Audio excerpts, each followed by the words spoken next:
In the last portion of today's lecture, I'm going to just briefly go through a few examples of actual deep RL algorithms, just to kind of show you some of the things that they do.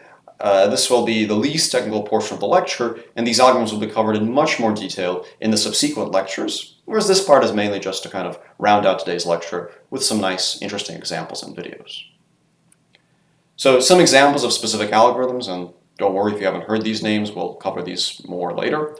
Value function fitting methods, so these are things like Q-learning, DQN, temporal difference learning, these are all value function methods, fitted value iteration. Policy gradient methods, these are methods like reinforce, natural gradient, trust region policy optimization, or TRPO, PPO, etc. Actor critic algorithms, these are things like asynchronous advantage actor critic, or A3C, soft actor critic, DDPG, and so on. Model-based RL algorithms, these are things like DINA, guided policy search, MPPO, SVG, etc. And we'll learn about most of these in the next few weeks. But first, let's go through a few examples. So here's a video of the Q-learning result for playing Atari games. This is an algorithm that learns policies for playing video games directly from pixels. This is from a paper by Me et al. From 2013.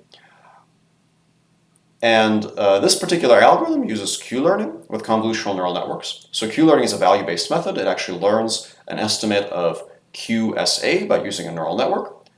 Atari games are discrete action environments, which means that you just have to produce a different Q value for each of a small discrete set of actions, and then you take the argmax over those Q values to select the best action when playing the game. Here is a robotics example. This is from the paper End-to-End Training of Deep Visio-Motor Policies. And this is a model-based RL algorithm called guided policy search, which uses a combination of dynamics models and image-based convolutional networks to perform a variety of robotic skills. Here's a policy gradients example. This is from the paper High Dimensional Continuous Control with Generalized Advantage Estimation. It uses a variant of an algorithm called Trust Region Policy Optimization, which is a policy gradient method that combines, in this case, a trust region with value function approximation. So this is technically an actor critic algorithm derived from a policy gradient algorithm. And here you can see it training this little humanoid robot how to walk. And here is the video that I actually showed in the first lecture for the grasping robot.